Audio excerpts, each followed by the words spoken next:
साथियों, आप सभी का बहुत-बहुत स्वागत है आज के इस सेशन में। और आज हम बात करेंगे बहुत ही एक महत्वपूर्ण टॉपिक, जहां से एमपीपीएससी मेंस में चाहे हम 2 मार्कर की बात करें, चाहे हम 7 मार्कर की बात करें, कुछ प्रश्न जिनके बनने की संभावना है। इस छोटे से सेशन को समझने के बाद संख्या पद्धति में, नंबर सिस्टम में आपको कुछ और पढ़ने की आवश्यकता नहीं पड़ेगी, ऐसी मुझे उम्मीद है। एक ऐसा पोर्शन है आपके सिलेबस में जिससे एक बार क्वेश्चन आया है 2 मार्कर में, जिसको हम पहले 3 मार्कर बोलते थे, जहां से एक परिभाषा आपसे पूछी गई। अब संख्या पद्धति को बच्चे डेफिनेशन याद रखने में उनको तकलीफ होती है, तो आज हम एक तरीका ऐसा अपनाएंगे जिससे आपको सारी डेफिनेशन बनाने में किसी प्रकार की कोई भी दिक्कत नहीं होने वाली है। तो अगले आधे घंटे में आपको ये सारा टॉपिक जो है मैं क्लियर करने वाला हूँ। हो सकता है फ्यूचर में आपको यहाँ से प्रश्न देखने को मिले। संख्या पद्धति जो है वो आपके पेपर 3 के यूनिट 2 के पार्ट बी के अंदर मेंशन है, संख्या एवं इसके प्रकार। तो हम समझते हैं जरा कि इसमें क्या क्या काम की बातें हैं। आपको पता है कि हमारी संपूर्ण गणित की जो श्रृंखला है, सीरीज है, वो चल रही है आप लोगों के लिए, एमपीपीएससी मेंस के अभ्यर्थियों के लिए, और बहुत ज़्यादा रेलिवेंट है। मैं उम्मीद करूंगा कि इससे आपको बहुत ही लाभ होगा। तो आइए साथियों, बिना समय गवाए शुरू करते हैं।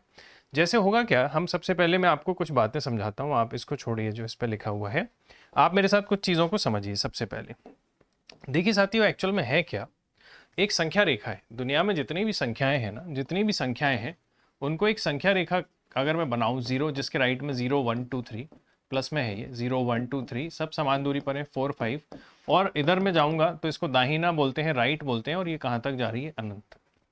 और अगर मैं इसके बाईं तरफ जाऊंगा जीरो के, तो -1 आएगा, -2 आएगा, -3। ये आपने बचपन में कहीं तो पढ़ा था, आपको याद होगा थोड़ा बहुत। नहीं है तो कोई बात नहीं, अभी समझ जाएंगे आप। ये लेफ्ट साइड है और इसमें जाएंगे माइनस इन्फिनिटी तक। अब मैं कहूंगा कि ये है क्या, इसको बोलते हैं नंबर लाइन। क्या बोलते हैं, संख्या रेखा। पहले मैं आपको थोड़ा सा समझाने की कोशिश कर रहा हूं कि ये डेफिनेशन जो है वो क्यों इंपॉर्टेंट है। नंबर लाइन, जिसको आप कहते हैं संख्या रेखा, थोड़ा सा समझिए। आपको डेफिनेशन बनाने में कोई दिक्कत नहीं आएगी, आप खुद ही डेफिनेशन सारी बना देंगे। दुनिया में जितनी भी संख्याएं वास्तव में, देखिए इस संसार में दो चीजें हैं, एक तो रियल, और एक जो रियल नहीं है वो है नारियल, मतलब काल्पनिक। नारियल से मतलब इमेजिनरी है। तो वास्तविक है या तो काल्पनिक है। अगर इस संसार में कोई भी संख्या, कोई भी नंबर रियल है, वास्तविक है, तो उसे पक्की बात है कि इस रेखा पर दर्शाया जाना बिल्कुल पॉसिबल है, बिल्कुल जरूरी है। जैसे कि अगर मैं आपसे बात करूं कि क्या 1000 को हम वास्तविक संख्या मानेंगे, 1000 को बिल्कुल मानेंगे। इस शून्य के राइट हैंड साइड पे कहीं तो यहाँ पर 1000 बना होगा, पक्की बात है। क्या हम -50,000 को, -50,000 को मानेंगे रियल नंबर? बिल्कुल मानेंगे, क्योंकि जीरो के इधर -50,000 जरूर एक पॉइंट पे होगा, क्योंकि माइनस इन्फिनिटी है और ये प्लस इन्फिनिटी। जीरो एक रियल नंबर है, वास्तविक है? बिल्कुल है सर। क्यों? क्योंकि जीरो तो एकदम सेंटर में है, बिल्कुल केंद्र में बैठा हुआ है। क्या 1.5 एक वास्तविक संख्या है? अब एक विद्यार्थी आगे पूछे, क्या 1.76764669 ये एक वास्तविक संख्या है, ये एक रियल नंबर है? बिल्कुल है रियल नंबर। क्यों है ये रियल नंबर, क्यों है ये वास्तविक संख्या? क्योंकि आप देखें ये 1.7 मतलब ये एक से तो बड़ी है सर, ये एक से तो बड़ी है, और ये दो से छोटी है, मतलब ये एक और दो के बीच में है और प्लस में है। इसका मतलब आप थोड़ा गौर करें, आप इस नंबर लाइन पे यदि इसको दर्शाना चाहें तो आप बोलेंगे सर कि एक और दो के बीच में कहीं एक पॉइंट होगा जो इस नंबर को दर्शा रहा होगा। दर्शा रहा होगा कि नहीं? मतलब इस लाइन को भी, इस लाइन पर हमने इस संख्या को भी दर्शा पाए। मैं आपसे पूछूं कि क्या 3/2 एक ऐसी संख्या है जो इस पर दर्शाई जा सकती है? आप बोलेंगे सर बिल्कुल दर्शाई जा सकती है, बिकॉज 3/2 मतलब डेढ़ होता है, 1.5। 1.5 का मतलब 1 और 2 के बीच में होता है। तो ऐसे दुनिया की जितनी संख्याओं को, सारे नंबर्स को, वो सभी नंबर्स जिनको इस नंबर लाइन पर, संख्या रेखा पर दर्शाया जा सकता है, संख्या रेखा पर नंबर लाइन पर दर्शाया जा सकता है, उन सभी संख्याओं को कहते हैं वास्तविक संख्याएं। वास्तविक संख्याओं से क्या मतलब है सर? वास्तविक संख्याओं से है रियल नंबर। क्या नंबर बोलेंगे आप इसको? Real number. क्या बोलेंगे? वास्तविक संख्याओं का अर्थ होगा आपका रियल नंबर। थोड़ा सा मूव हो गया है गुस्से में, कोई बात नहीं। तो आपको ये समझ आया कुल मिला के कि कुछ संख्याएं ऐसी हैं जिनको आप संख्या रेखा पर दर्शा सकते हैं, जिनको आप बोलते हैं वास्तविक संख्याएं या रियल नंबर्स। आप मेरी बात समझ पाए? तो आप मुझे बताइए, अब रियल नंबर को कैसे डिफाइन करोगे? कि वे संख्याएं जिन्हें संख्या रेखा पर दर्शाया जा सकता है, the number that can be represented on the number line are called real number, वास्तविक संख्याएं। हमेशा डेफिनेशन जब भी आप दें तो आपको उदाहरण एग्जांपल जरूर दे देना है। कोई भी दो चार डिजाइन पसंद कर लो, जो 0 लिख दो, 1 लिख दो, -5 लिख दो, 10 लिख दो, 1.5 लिख दो, इत्यादि। ये आपने एग्जाम्पल दे दिया, बन गई डेफिनेशन। 2 मार्कर में डेफिनेशन आपसे पहले पूछी जा चुकी है, इसीलिए भविष्य में और पूछी जा सकती है। लेकिन रटने की कोई बात नहीं। क्यों? क्योंकि आप ऑलरेडी इतने सारे सब्जेक्ट्स रट रहे हैं, राजाओं की लड़ाई करवा रहे हैं, उनकी संधियां करवा रहे हैं, पर्वत पठार मैदान, नदी झील तालाब आदि सब आप रट रट के जा रहे हैं एग्जाम में। सोशियोलॉजी, समाजशास्त्र, वैसे ही इतने सारे चेंजेस हुए आपके सिलेबस में, तो ये आपको रटना ना पड़े, इसलिए मैं आपको एक बार अंडरस्टैंडिंग दे रहा हूँ, जिसके बाद आपको दिक्कत नहीं आएगी। स्टैंडर्ड डेफिनेशन भी मैं आपको बता दूंगा। तो सर फिर हमें एक बात बताइए कि क्या दुनिया में ऐसी कोई संख्याएं भी होंगी क्या जो काल्पनिक होंगी? क्या ऐसी कोई संख्याएं भी पॉसिबल हैं जो काल्पनिक हो, हमारी कल्पनाओं में हो, जिसको आप बोलते हैं इमेजिनरी नंबर्स? तो आप बोलेंगे क्यों नहीं होंगी, तो फिर आप मुझे खुद बताइए कि इमेजिनरी नंबर्स क्या इस लाइन पर होंगे कि नहीं होंगे? आप बोलेंगे बिल्कुल नहीं होगा। तो क्या डेफिनेशन बन गई कि वे संख्याएं जिन्हें संख्या रेखा पर नहीं दर्शाया जा सकता काल्पनिक संख्याएं कहलाती हैं। The numbers that cannot be presented on the number lines are called the imaginary numbers. अब इमेजिनरी नंबर की खासियत होती है सर, इमेजिनरी नंबर में क्या होता है, एक टर्म जुड़ता है जिसको बोलते हैं आई। इमेजिनरी नंबर बनता ही जब है जब अंडर रूट के अंदर माइनस आता है। अगर मैं लिखूं अंडर रूट के अंदर, आपने बचपन में पढ़ा था प्लस वाली संख्या है। अगर कोई आदमी आपसे अंडर रूट निकलवाता है, अगर कोई व्यक्ति आपसे कहता है कि अंडर रूट -5 निकाल के बताओ, आप बोलोगे जब तक इसको मैं 5i नहीं लिखूंगा, क्योंकि i का मतलब होता है √-1। तो आप जानेंगे i का नाम क्या होता है, आयोटा। क्या होता है, आयोटा। तो इसमें क्या होता है, एक आयोटा होता है, आई होता है। पहले आप एक अंडरस्टैंडिंग ले लीजिए, उसके बाद आराम से सब आपको क्लियर हो जाएगा। संख्या रेखा से ही सारी डेफिनेशन निकलती हैं, इसीलिए मैं आपको सारा एक्सप्लेनेशन दे रहा हूँ। उसके बाद आप मुझे बताइए, आपने देखा कि कुछ नंबर है रियल, मतलब कुछ है वास्तविक, जैसे कि 3, 4, 5 एग्जाम्पल के लिए। कुछ है काल्पनिक, जिनको आप बोल रहे हैं इमेजिनरी नंबर, जिनको जैसे मान लीजिए आपने बोला 3i, 2i या फिर i, ऐसा कुछ भी मान लीजिए। तो क्या रियल और कॉम्प्लेक्स, रियल और इमेजिनरी नंबर के मिलने से भी कुछ संख्याएं बनेगी? जैसे 3 + 2i लिख दिया मान लो मैंने। अब मैं आपसे पूछूं कि 3 + 2i में सर मुझे एक बात बताएं कि ये 2i वाला पोर्शन रियल है कि काल्पनिक है? तो आप बोलेंगे सर ये तो काल्पनिक है, ये तो इमेजिनरी है भैया। और ये कैसा है, ये तो रियल है, वास्तविक है, क्योंकि 3 तो एक रियल नंबर है। सही है, ये इसके मल्टीप्लीकेशन में, इसलिए पूरा एक ही पढ़ेंगे, इसको प्लस के पहले ये है, इसको अलग पढ़ेंगे, ठीक है। तो अब ये जो संख्या 3 + 2i आपको दिख रही है, 3 + 2i दिख रही है, इसमें थोड़ा सा हिस्सा वास्तविक है, रियल है, थोड़ा सा हिस्सा काल्पनिक है। इसीलिए कैसा मामला हो गया, कॉम्प्लेक्स। कैसा मामला हो गया, कॉम्प्लेक्स। कॉम्प्लेक्स मामला हो गया, इसीलिए इसको क्या बोलते हैं, कॉम्प्लेक्स नंबर। इसका मतलब इसको हम हिंदी में कहते हैं सम्मिश्र संख्याएं। कैसी संख्याएं, सम्मिश्र संख्याएं। अब आप मुझे खुद बता दीजिए कि सम्मिश्र संख्याओं की डेफिनेशन क्या बनाओगे? वे संख्याएं जो आंशिक रूप से वास्तविक और आंशिक रूप से काल्पनिक होती हैं क्या कहलाती हैं, सम्मिश्र संख्याएं कहलाती हैं। कोई रॉकेट साइंस, कोई रटने वाली बात, हमेशा याद रखोगे आप। एक एग्जाम्पल चिपका के आ जाइए, 2 में से 2 नंबर ले जाइए। आप बोलेंगे the number that can be that the number those are partially real and partially imaginary are called complex numbers. ठीक है, एक एग्जाम्पल दे देते आप, आपको पूरे में से पूरे नंबर मिलते हैं।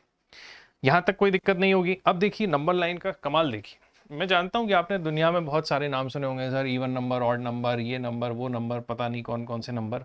अब जैसे नंबर लाइन है, ये 0, यहाँ पे लिखा है 1, यहाँ पे लिखा है 2, यहाँ पे लिखा है 3, यहाँ पे लिखा है 4, और ये चले गए हम इन्फिनिटी तक। मैं आपको एक ही नंबर लाइन से सारी बात समझा दूंगा, आपको कभी दिक्कत नहीं आएगी। सर आप मुझे एक बात बताइए कि आपने एक शब्द सुना होगा बचपन में, पूर्णांक। पूर्णांक का संधि विच्छेद करेंगे तो क्या निकल के आएगा, पूर्ण धन अंक। इंग्लिश में इसको कहते हैं हम इंटीजर्स। क्या कहते हैं, इंटीजर्स। सर आप एक बात बताएं मुझे कि इंटीजर्स पूर्ण अंक होते हैं? पूर्ण अंक मतलब पूरे अंक होते हैं, पूरे पूरे नंबर। क्या आपको इसमें नजर आ रहा है पूरे पूरे अंक?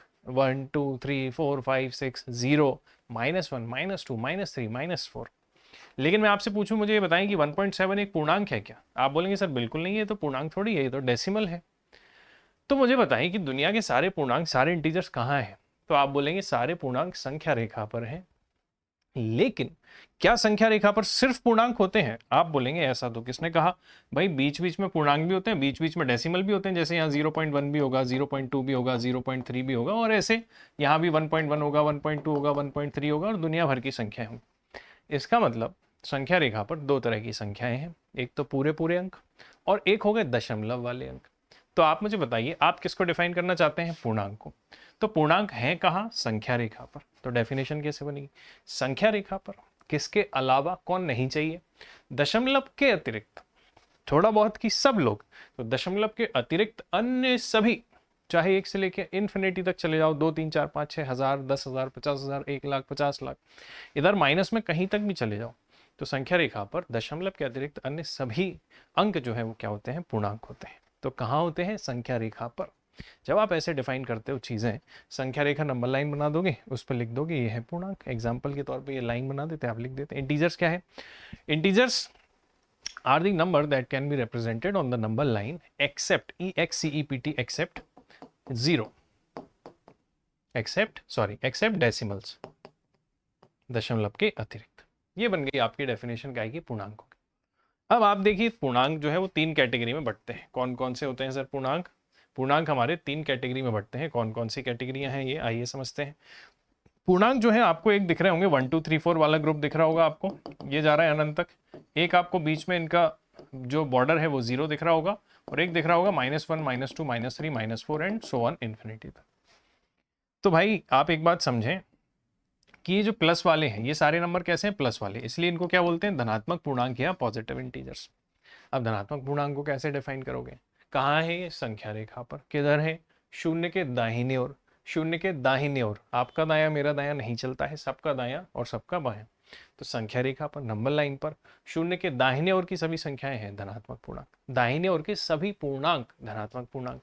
तो संख्या रेखा पर शून्य के बाएं ओर के सभी पूर्णांक हैं ऋणात्मक पूर्णांक। ये बन गई डेफिनेशन, सही है। All numbers, all integers on the right hand side of zero are called positive integers. Same आप बोलेंगे on the left hand side negative integers.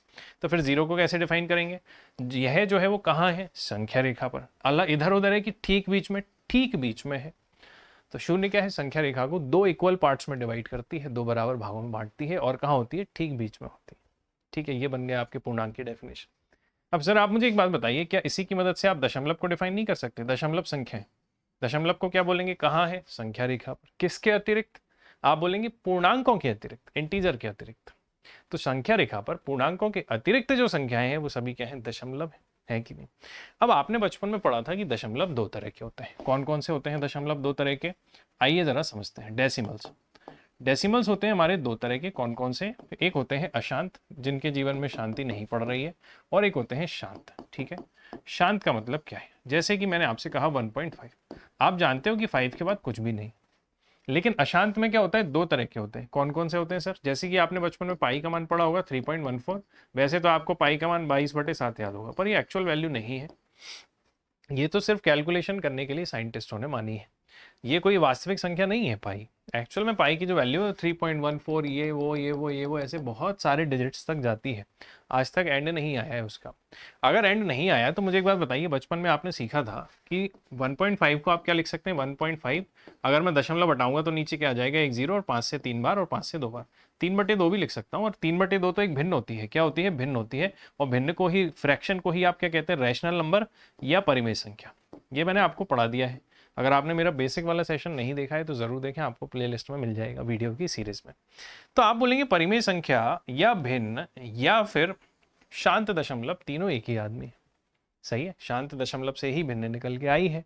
कल को आपसे कोई कहे आके कि भैया मैं तो लेटेस्ट से कि 7.3 लिखूंगा, तो 7.36 लिखूंगा, तो इसका मतलब वो ये कह रहा है कि 7.36 में आप 1 लिखिए और नीचे 2 0 लगाइए, क्योंकि 2 अंक बाद दशमलव है। तो ये p/q के रूप में आ गई है। इसीलिए कैसी है, शांत दशमलव भी है, शांत दशमलव भी है और भिन्न भी है। ये बात आप समझ रहे हैं। तो आप मुझे एक बात बताइए, थोड़ा सा दिमाग लगा के कैटेगरी समझिए पहले, ये शांत दशमलव है कि अशांत है। आप बोलेंगे सर अशांत है। अच्छा, अशांत तो है ही, लेकिन इसमें ये नहीं पता आपको 1 4 के बाद हो सकता है 6 आ जाए, 7 आ जाए, फिर 8 आ जाए, फिर 2 आ जाए, फिर 0 आ जाए, फिर 5 आ जाए, फिर 6 आ जाए, फिर 9 आ जाए। कोई भी रिपीटेशन फिक्स पैटर्न में नहीं होता है। ऐसा नहीं कि 5 4 5 4 5 4 5 4 ऐसे आए, नंबर्स कुछ भी रैंडम आ सकते हैं।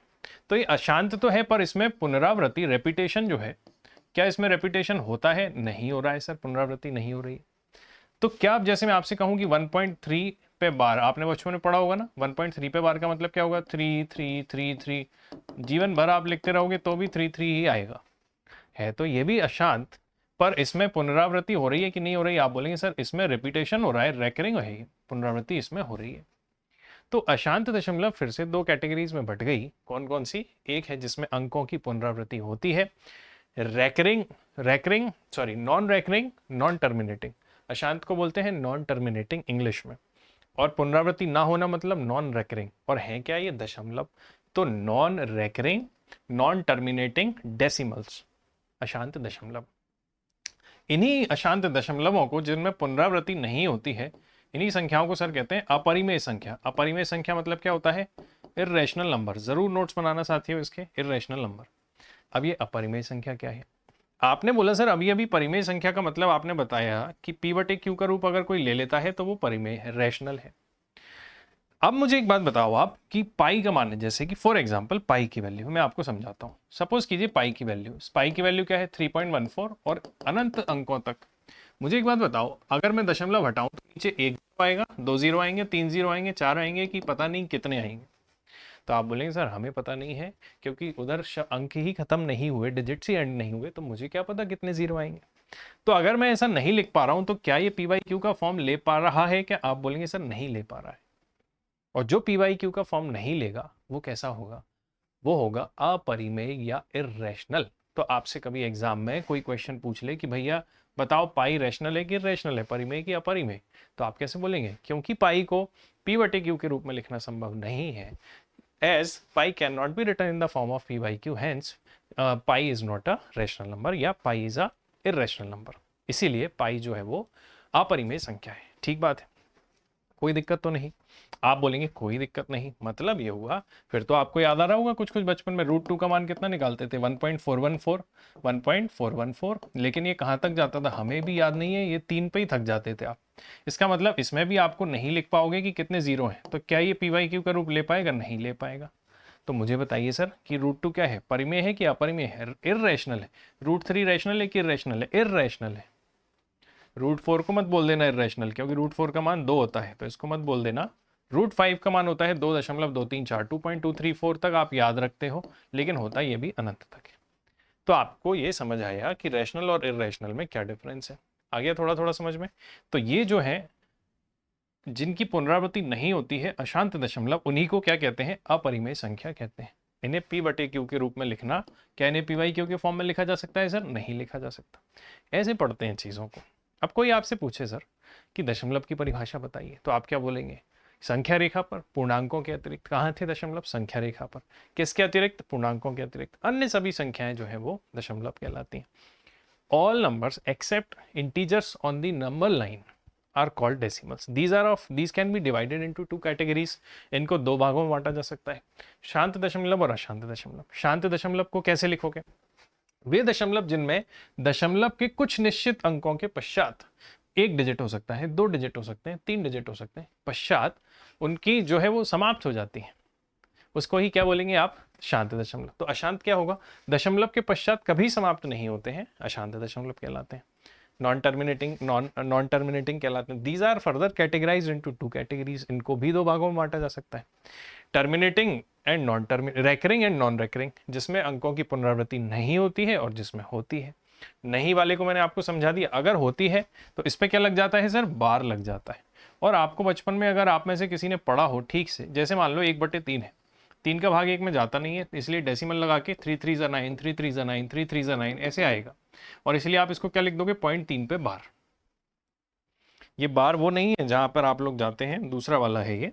0.3 पर बार, 3 पर बार अगर लगा है तो ये आया किसका लड़का है? ये 1/3 का लड़का है कि नहीं? इसका मतलब सर ये हुआ कि जो पुनरावृत्ति वाला डेटा है, रेकरिंग वाले जो डेसिमल है, जैसे कि कोई आपसे कहे कि 0.56, तो इसका मतलब पता है क्या है? 0.56, 56, 56 and so on so on and so on, क्योंकि दोनों पे बार लगा है। तो आप इसको ऐसे लिख सकते हैं कि जितने अंकों पर बार होता है ना, मैं आपको इसकी आपके सिलेबस में नहीं है पर समझा रहा हूँ, कि जितने अंकों पर बार होता है उतनी बार नीचे 9 लिख देते हैं। तो आप मुझे बताइए इसने पी बटे क्यू का रूप लिया कि नहीं लिया? आप बोलेंगे बिल्कुल लग रहा है, ये तो पी बाई क्यू का फॉर्म ही तो दिख रहा है साफ साफ। इसका मतलब जनाब ये हुआ, इसका मतलब ये हो गया कि ये कौन सा दशमलव है बताइए? है तो ये अशांत ही, लेकिन ये कौन सा वाला है? पुनरावृत्ति वाला। मतलब है तो ये नॉन टर्मिनेटिंग ही, बट कौन सा है? रेकरिंग। तो ये एक परिमेय संख्या होती है, ये एक रैशनल नंबर होता है। आया कुछ कुछ खोपड़ी में बात घुसी? चलो भैया आगे बढ़ते हैं। ऐसे आप नंबर्स को क्या कर सकते हो? बेसिकली कैटेगराइज कर सकते हो। अभी मैं आपको डेफिनेशन समझाऊंगा, अब आपके लिए छुटकियों की बात है। चलो और आगे थोड़ा सा दिमाग लगाइए मेरे साथ। अब इसी नंबर लाइन पर अब मुझे एक बात बताओ, जब आप स्कूल जाना शुरू किए थे तो स्कूल में मैडम ने आपको जीरो से गिनती सिखाई थी कि 1 2 3 बच्चों 1 2 3 सीखो, ऐसे बोला होगा ना? किसी की मैडम ने अलग से बोला कि बच्चों चलो हम आपको 0 1 2 3 सिखाते हैं? बताइए। आप बोलेंगे कि सर 1 2 3 सीखते हैं सब लोग, जो आपने सीखा है वो हम नहीं सीखा है। इसका मतलब ये हुआ कि जब आप प्रकृति में एंटर करें, जब आप नेचर में आए, तो आपने 1 से गिनती स्टार्ट करना जो है वो गिनना शुरू की। मतलब आप कैसे गिनते थे? 1 2 3 4 5 6, पहले 10 तक सिखाते हैं, फिर 100 तक सिखाते हैं, और इसकी कोई लिमिट नहीं है, इन्फिनिटी तक जा सकते हैं।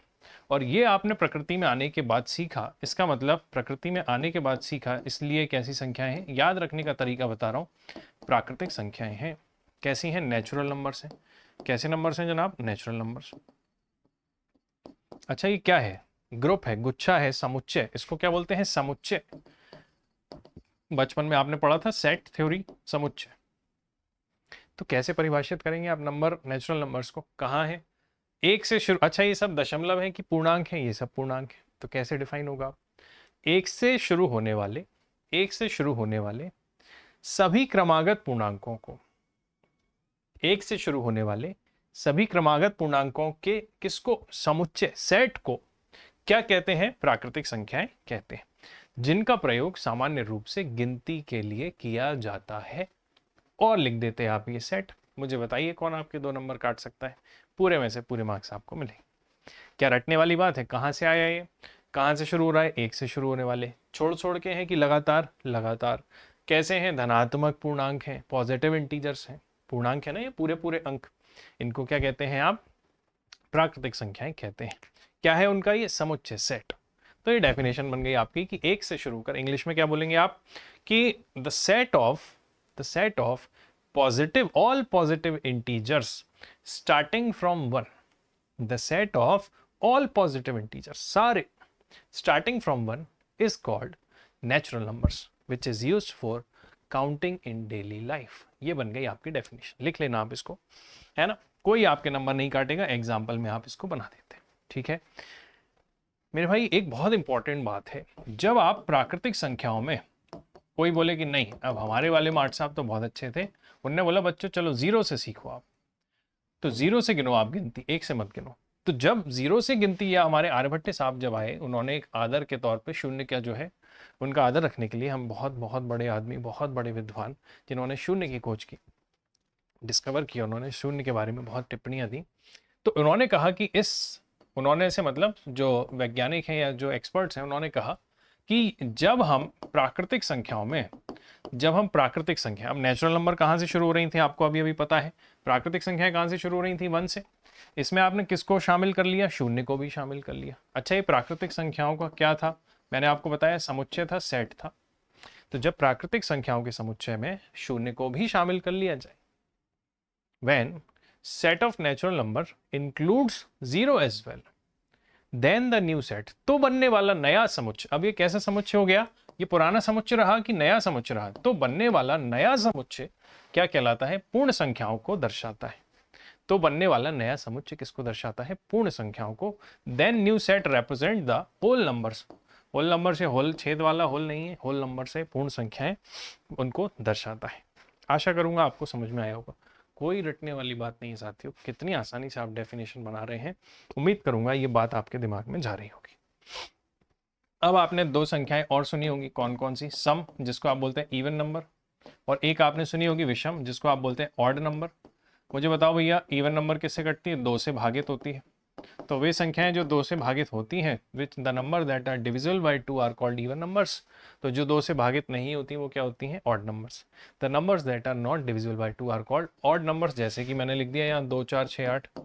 कई लोग तो ऐसा भी करते हैं कि 2 से 2 का भाग लगाएंगे तो एक आध गुस्से में बोल देगा कि 0 होता है, जबकि ऐसा नहीं होता है। मैं आपको बहुत बार बता चुका हूँ, 2 एकम 2, 2 1 जा 2, ऐसा मतलब है इसका। ठीक है, तो ये क्या हो गई आपकी इवन नंबर्स और ऑड नंबर्स की डेफिनेशन।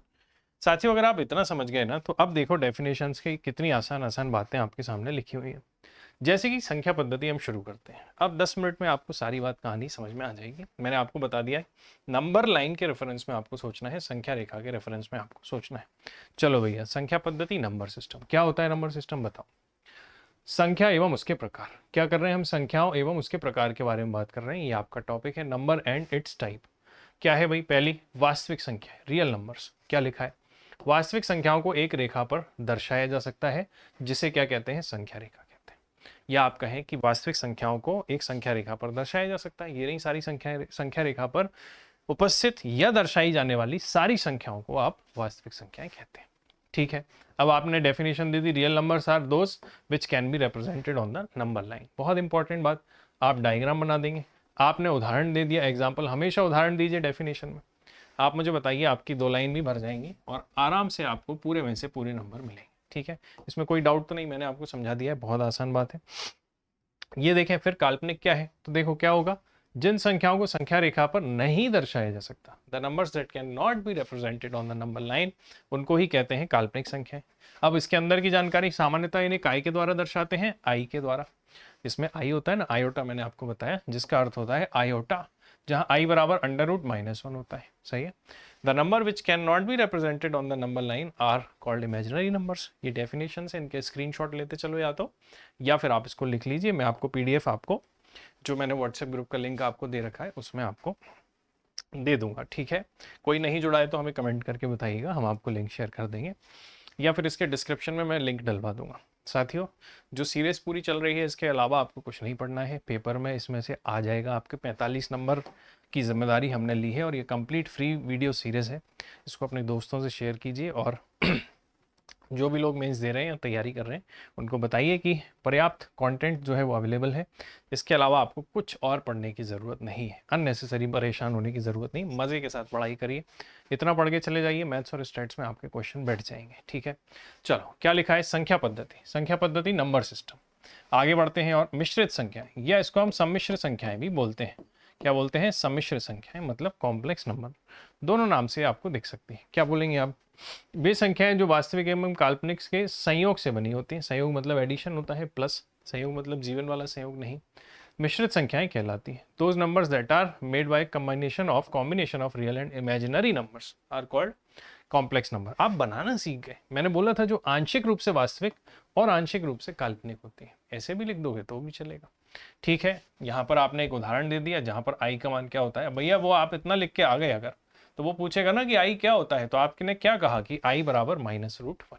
एक आदमी लिख के आ गया कि ये लो 3i, अब बताओ ना 3i में आई क्या है, इस बात को समझिए। जब आप किसी चीज को डिफाइन करते हैं तो बोलिए तो जो आप कह रहे हैं उसका एक्चुअल मतलब क्या है। चलिए सर, अगला क्या है, लिखा हुआ है पूर्णांक संख्या, इंटीजर्स।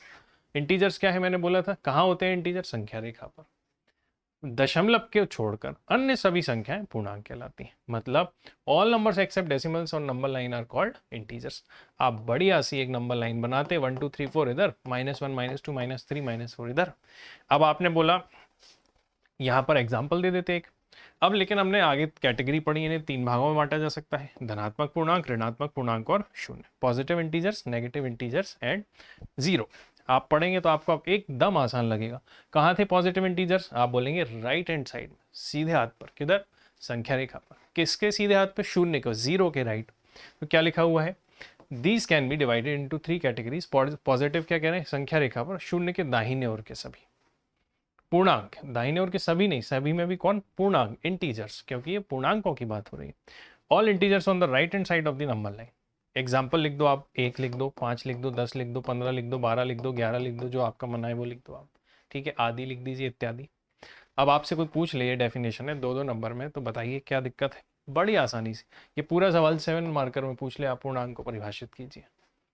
सही है, वैसे तो उसके पास पूछने के लिए बहुत कुछ है कई बार, लेकिन एग्जामिनर की बुद्धि कैसी चल रही है खोपड़ी में, उसके क्या तिलिस्म घुसा हुआ है हमें नहीं मालूम है, इसलिए हम सारी डायरेक्शन कवर करके चलते हैं। इतना पढ़ के जाओ, मोर देन सफिशिएंट है। चलो ऋण, क्योंकि यहाँ से एक बार सवाल पूछा है उसने, डेफिनेशन पूछी है। ऋणात्मक पूर्णांक, नेगेटिव इंटीजर क्या होते हैं, नेगेटिव इंटीजर संख्या रेखा पर, ये भी कहाँ होते हैं, संख्या रेखा पर ही, लेकिन कहाँ होते हैं, शून्य के किधर होते हैं, बाईं तरफ, जीरो के लेफ्ट में होते हैं ना, मैंने आपको बताया था। सभी संख्याएं क्या होती हैं, ऋणात्मक पूर्णांक। और जीरो कहाँ होता है, एकदम बीचों बीच, ठीक 2 बराबर भागों में बांटती है जीरो। ऋणात्मक पूर्णांक का एग्जाम्पल लिख दो, -5 -1 -2 -4, कुछ भी लिख दो आप, बहुत आसानी से, कोई दिक्कत नहीं। अब देखिए आप दशमलव संख्याएं, डेसिमल नंबर्स क्या होते हैं, कहाँ होते हैं, संख्या रेखा पर। भाई आपने इंटीजर को डिफाइन किया तो पूर्णांक छोड़े, सॉरी आपने इंटीजर को डिफाइन किया तो डेसिमल छोड़ा, तो डेसिमल को डिफाइन करने के लिए, दशमलव को डिफाइन करने के लिए किसको छोड़ोगे, इंटीजर को छोड़ोगे। कहाँ, पूर्णांक, संख्या रेखा पर। पूर्णांकों के अतिरिक्त अन्य सभी संख्या, पूर्णांकों के अतिरिक्त अन्य सभी संख्याएं दशमलव कहलाती हैं। ये डेफिनेशन के स्क्रीनशॉट ले लीजिए या लिख लीजिए या पीडीएफ में आपको दे दूंगा, कोई दिक्कत नहीं। सामान्यतः ये दो प्रकार के होते हैं, generally these are of two types. कौन कौन से होते हैं सर? एक होते हैं शांत दशमलव और एक होते हैं अशांत। मैंने खूब डिटेल में आपको समझा दिया है। शांत दशमलव में क्या होता है? दशमलव जिनके दशमलव के एक निश्चित अंक के पश्चात पुनरावृत्ति नहीं होती, खत्म हो जाते हैं वो, जैसे कि 1.6, 1.795, 1.682 आदि। ऐसे आप उदाहरण दे सकते हैं ना, उदाहरण दे के समझा सकते हैं इजीली। शांत दशमलव कहलाते हैं the decimal that ends after a certain number of digits are called, क्या होगा? After decimal are called terminating decimal. ऐसे ही अशांत क्या होंगे? नॉन टर्मिनेटिंग, वे दशमलव जिनकी दशमलव के पश्चात पुनरावृत्ति होती रहती है अशांत दशमलव कहलाते हैं। डेसिमल के बाद वो शांत नहीं होते। दीज कैन, वो जो होते हैं कंटिन्यूसली क्या होते हैं? आगे बढ़ते रहते हैं। दो कैटेगरी, टर्मिनेटिंग, नॉन टर्मिनेटिंग में दो category, non terminating non recurring, अशांत दशमलव जिसमें पुनरावृत्ति नहीं होती, और एक होता है नॉन टर्मिनेटिंग रेकरिंग, अशांत दशमलव जिसमें पुनरावृत्ति होती है। याद रखना मेरा एग्जाम्पल, √1 क्या है? अशांत दशमलव है, लेकिन इसमें अंकों की पुनरावृत्ति नहीं होती, इसीलिए रैशनल है कि इरेशनल? यह है सर अपरिमेय संख्या, इरेशनल। मैंने आपको पूरा एक्सप्लेन कर दिया है, मैं बार बार समय खराब ना करते हुए आप आराम से पीछे रिपीट करके देख लेना तो आपको समझ में आएगा। फिर आप देखें परिमेय संख्याएं क्या है? वे संख्या जिन्हें किस रूप में लिखा जा सकता है? P by Q. अब बताओ तो सही भैया, पी बाई क्यू क्या है? जहां पर परिमेय संख्याएं कहलाती हैं, जहां पी और क्यू क्या है? शून्य के अतिरिक्त अन्य सभी कैसे? इमेजिनरी की रियल, वास्तविक संख्याएं। जैसे कि कोई आदमी आके कहे शून्य के अतिरिक्त क्यों? कोई 5/0 आके पूछेगा तो आप क्या बोलोगे? इन्फिनिटी। इसीलिए एक एक शब्द इंपॉर्टेंट। वे संख्याएं जिन्हें पी वाई क्यू के रूप में लिख तो सकते हैं, लेकिन पी और क्यू खुद क्या नहीं होना चाहिए? जीरो नहीं होना चाहिए, एक भी जीरो नहीं होना चाहिए दोनों में से। 0/0 हो गया तो क्या होगा? Non definite. एक तो ये। दूसरी बात, आपको ये भी पता है कि वास्तविक होना चाहिए, शून्य के अतिरिक्त कोई भी वास्तविक संख्या, क्योंकि नंबर लाइन पर दुनिया में सारी जो संख्याएं वो वास्तविक हैं, और जीरो नहीं चलेगा सर, उसके अलावा कुछ भी वास्तविक ले लो आप, इसमें से कुछ भी उठा के रख दो। ठीक है, तो आपको ये भी समझ में आ गया भाई। इसको बोल दिया आपने परिमेय। और अपरिमेय क्या हुआ? एग्जाम्पल लिख दीजिए आप, जैसे परिमेय में 3/4, 7/8, 9/11, या मैं आपसे कहूँ 5 भी तो परिमेय संख्या है, क्योंकि इसके बटे में भी क्या है? 1। हर पूर्णांक के बटे में 1 होता है। अपरिमेय, इरेशनल, वे संख्याएं जिन्हें पी बाई क्यू के रूप में नहीं लिखा जा सकता, the number that can not be written in the form of p by q are called irrational number, या अपरिमेय संख्याएं कहलाती हैं। ठीक है, दीज नंबर्स आपने बता दिया पी वाई क्यू के फॉर्म में इरेशनल नंबर कहलाते हैं। जैसे आप उदाहरण क्या देते सर? उदाहरण देते पाई, √3, √2 एटसेट्रा इत्यादि। आप बढ़िया एकदम कड़क सी डेफिनेशन लिख के आते, आनंद के साथ वो आपसे बोलता है कि भाई लड़का मेहनत करके आया है या छात्रा मेहनत करके आई है। आगे देखते हैं भाज्य संख्याएं। सर भाज्य संख्याएं और अभाज्य संख्याएं क्या होती है? ये तो बड़ा सुना सुना सा लग रहा है। पहले समझो प्राइम नंबर। प्राइम नंबर मतलब होता है अभाज्य संख्या। वे संख्याएं जो एटीट्यूड में रहती हैं उनको बोलते हैं अभाज्य संख्याएं। एटीट्यूड में रहती है का क्या मतलब है? जैसे कि 2, जैसे कि 3, जैसे कि 5, जैसे कि 7, जैसे कि 19। आप 2 में भाग लगाने जाओ, केवल या तो 1 का भाग लगेगा या तो 2 का लगेगा। आप 3 में भाग लगाने जाओ, या तो 1 का भाग लगेगा या तो 3 का लगेगा। 5 में लगाओ, या तो 1 का लगेगा या तो 5 का, और किसी का नहीं लगेगा। आप 19 में लगाएंगे तो या तो 1 से डिवाइड होगा या तो 19 से डिवाइड होगा। मतलब जो एटीट्यूड में होती हैं, वो आपकी भाषा में बात कर रहा हूं मैं इस समय, जो एटीट्यूड में है, जो थोड़ा सा नाराज है, वो या तो 1 से डिवाइड होंगी या फिर खुद ही से डिवाइड होंगी, खुद से ही डिवाइड होंगी, खुद से ही डिवाइड होंगी, खुद से ही डिवाइड होंगी। होंगी कि नहीं होंगी? मतलब आप कैसे डिफाइन करेंगे अभाज्य संख्याओं को? कि वे संख्याएं जो या तो 1 से या तो खुद से विभाजित होती हैं, इसके अतिरिक्त अन्य किसी से विभाजित नहीं होती, अभाज्य संख्याएं कहलाती हैं। वे संख्याएं जो या तो 1 से या तो स्वयं से विभाजित होती हैं, अभाज्य संख्याएं कहलाती हैं। अब मुझे बताइए कितने गुणनखंड हैं इसके? 2। इसके भी कितने हैं? 2। इसके भी 2 फैक्टर, इसके भी 2 फैक्टर। तो अभाज्य संख्याओं के कितने फैक्टर होते हैं? केवल 2 ही हो सकते हैं। 2 से कम भी नहीं हो सकते, 2 से ज्यादा भी नहीं हो सकते। और यहीं से एक इंटरेस्टिंग बात निकल के आती है कि सर क्या एक अभाज्य संख्या है? आप बोलेंगे सर 1 में किसका भाग जाता है? केवल 1 का। अब आपको तो अभाज्य संख्या के लिए, प्राइम नंबर के लिए 2 फैक्टर चाहिए, और 1 के पास केवल कितने फैक्टर हैं? 1 ही है। इसका मतलब यह हुआ कि 1 जो है वो प्राइम नंबर नहीं है, एक अभाज्य संख्या नहीं है। तो क्या एक भाज्य है? एक कंपोजिट है? भाज्य भी नहीं है, क्यों? क्योंकि भाज्य की डेफिनेशन क्या आती है कि वे संख्याएं जिनके दो से अधिक गुणनखंड होते हैं, दो से ज्यादा फैक्टर होते हैं। इनके सिर्फ दो होते हैं, इनके दो से ज्यादा होते हैं। अब इसके तो ना दो हैं ना ही दो से ज्यादा है, तो एक ऐसी इंटरेस्टिंग संख्या है जो ना तो भाज्य है ना ही अभाज्य।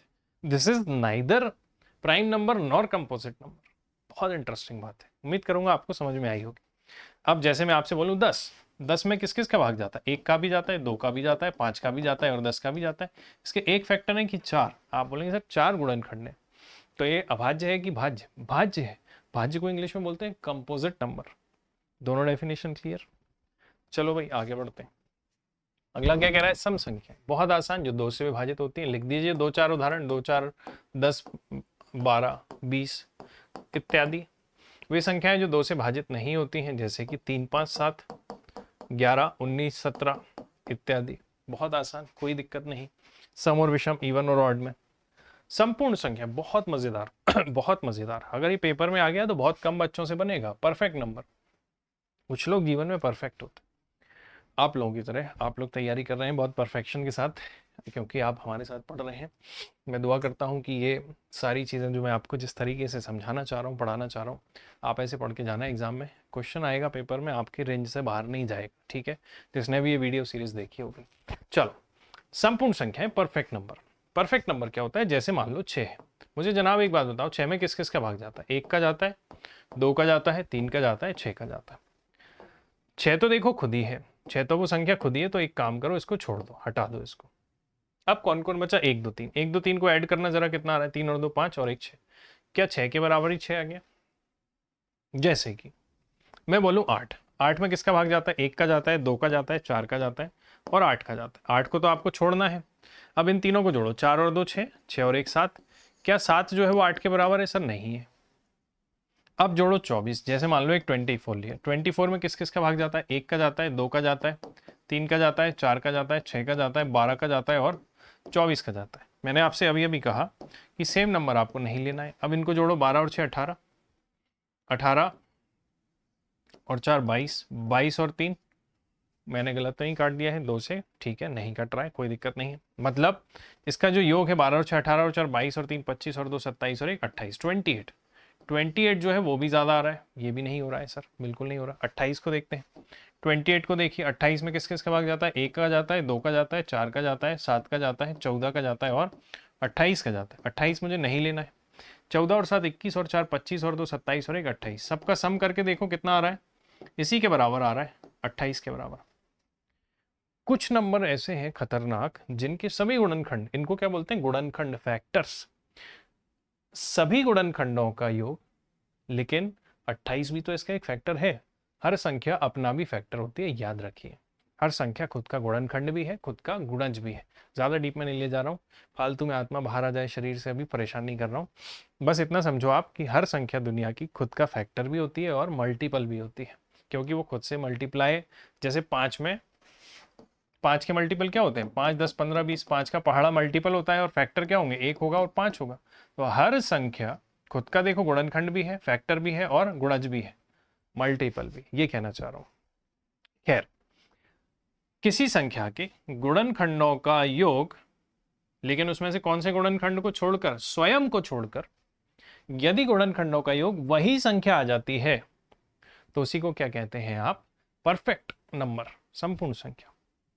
If sum of all the factors except the number itself is equal to the number, then the number is called perfect number. क्या मतलब समझ आया? वे संख्या जिनके सभी गुणनखंडों के, किसके अतिरिक्त? संख्या के अतिरिक्त स्वयं वही संख्या होती है, संपूर्ण संख्या कहलाती है। बढ़िया से एक सुंदर सा उदाहरण लिखते, जैसे कि कौन कौन मिला आपको? 6 और कौन मिला? 28 इत्यादि। कभी क्वेश्चन आ गया एग्जाम में साथियों, बहुत मजेदार, 2 नंबर में डेफिनेशन है। परफेक्ट नंबर को पता नहीं लोग कैसे कैसे लिखेंगे, जो संख्या खुद में पूर्ण है, खुद में पूर्ण 16 कलाओं से संपन्न है, 64 कलाओं से संपन्न है। ऐसी कोई बात नहीं करनी है आपको। तो आपने छोटे से सेशन में ये देख लिया, प्राकृतिक मैंने आपको बताई दिया था उधर पीछे, नेचुरल नंबर्स और सारी बातें मैंने आपको बताई दी। मेरे भाई ये जो सेशन आपके लिए था बहुत छोटा सा, संख्या एवं इसके प्रकार, नंबर एंड इट्स टाइप, एकदम परफेक्ट तरीके से हमने ख़त्म किया है। मैं आशा करूँगा आप इसकी सारी डेफिनेशंस को लिख लेंगे, और कौन सा टॉपिक है जो आप हमसे पढ़ना चाहते हैं हमें कमेंट बॉक्स में बताइए। थोड़ा सा हम प्रयास कर रहे हैं आपके लिए, पूरी कोशिश कर रहे हैं, पूरी मेहनत कर रहे हैं ताकि आप तक बेस्ट और रेलिवेंट कंटेंट पहुँचे। ऐसा ना हो कि अननेसेसरी आप पढ़ के अपना समय ख़राब करें। इतना पढ़ के जाइए, मोर देन सफिशिएंट है। और उसके बाद किस्मत बहुत ज़्यादा ख़राब रही तो देखेंगे। मेरे पिछले 5 साल के एक्सपीरियंस के हिसाब से जो मैंने लगभग हर MPPSC के इंस्टीट्यूट में इंदौर में पढ़ाया है, जहाँ से मुझे ये समझ आया, और पेपरों के आधार पर, विश्लेषण के आधार पर जो मेरा अनुभव है उसके आधार पर ये मैं कंटेंट आपके लिए लेकर आया हूँ। रेलेवेंट कम है, ज़्यादा है, दोनों में बैलेंस्ड है, अननेसेसरी कुछ भी नहीं है। इसको पढ़ के जाएँ पूरे विश्वास के साथ। मैं उम्मीद करूँगा कि आपके 45 मार्क्स की कवायद को पूरा करने में ज़रूर मदद करेगा। साथियों, आज के सेशन में इतना ही। आज आपसे विदा लेंगे, मिलेंगे अगले सेशन में। तब तक के लिए थैंक यू वेरी मच। आप सभी का दिन बहुत शुभ रहे।